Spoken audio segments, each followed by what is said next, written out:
Nonetheless, Premier League was still going this past week, and we'll start with probably the most exciting match of last week and probably this week.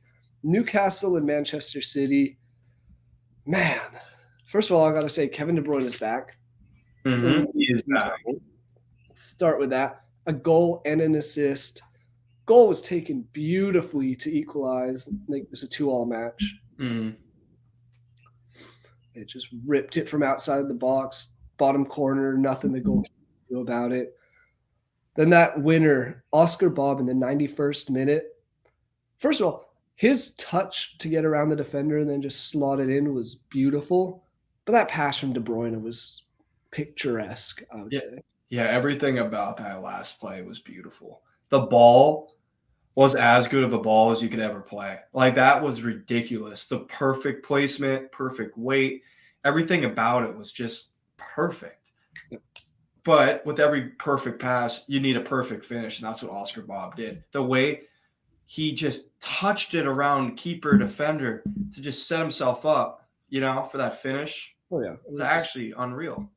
I mean, the quick little we used to call it bells when I was growing up. When you do a little exercise, you just have the ball in between your feet. You just go back and forth, back and forth.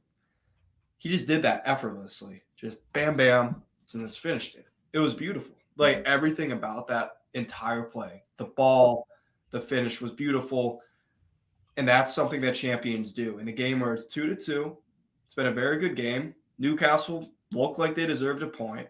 I was happy because I called 2-2. I was really happy with my prediction. I was like, I got this perfect. And then out of nowhere, they just do that. But that's what champions do. So yes. I think they just showed that they really are a team that everyone needs. I mean, we all know it's Manchester City, always got to be concerned. But KDB is back. And that means City is back. And that means Haaland's coming back soon, too. So we just saw them with KDB back. Once they get Haaland back, I think it's over for the rest of the league.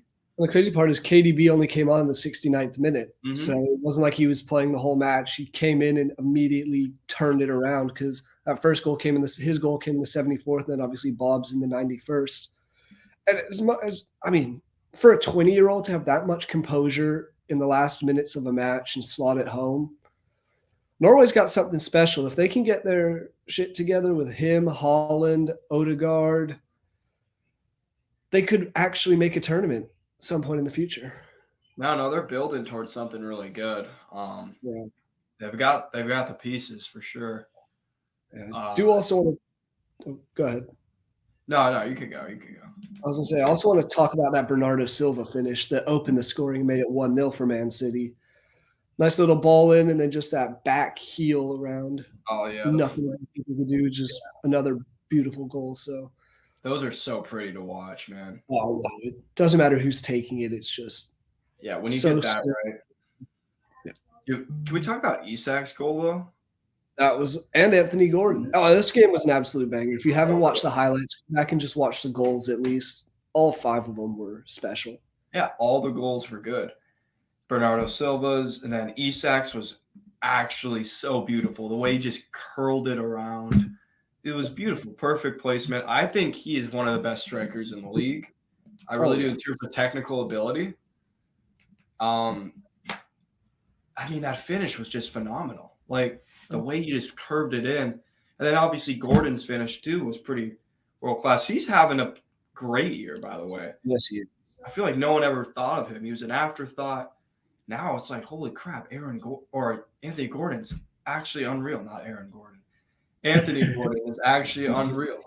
So yes, I was really impressed with what I saw. Yeah, absolutely. He's got now that was his 7th goal of the season.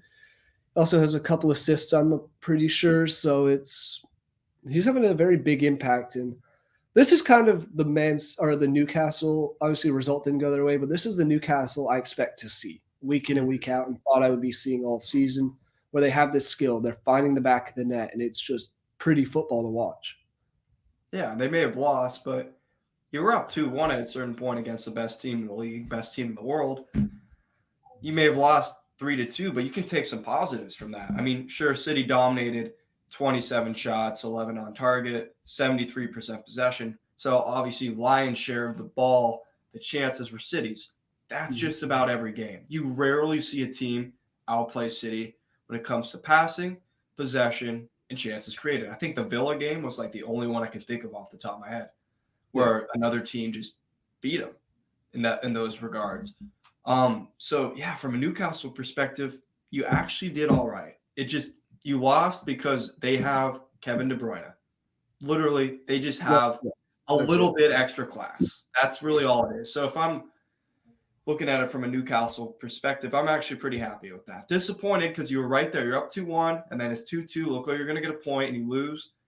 But just looking at it, kind of just taking a step back, analyzing it, you're like, we actually did pretty well.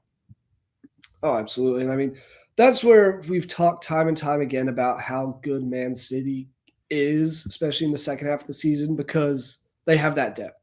You're able to bring on Kevin De Bruyne. Obviously, he'll start at some point again soon.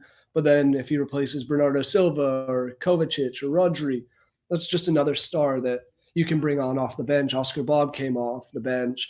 Still Jack Grealish on the bench, Rico Lewis. So it's a very, very deep team. And that depth, one final thing on this one is that depth might have to come into play, especially at the goalkeeper position, because Ederson went out in the 8th minute injured.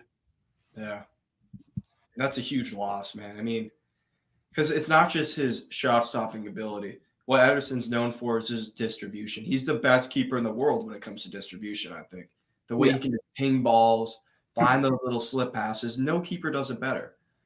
So losing him is huge for them because you lose that ability. Now, Ortega's no slouch. He's definitely one of the best second keepers in the world. He should be – I mean, he'd be a starter on half the teams in the Prem. Absolutely. For sure. Like, he's a very good keeper. But Ederson's just a step above, especially when it comes to that distribution. So, yeah, it's going to be really interesting to see how they deal with that. Because, I mean, say what you want. Ederson goes down, he gets scored on twice right after that. You know? It's a lot different forms of communication because Ederson's going to communicate different than Ortega. He's going to command his area a little bit different. So now City's got to get adjusted to that.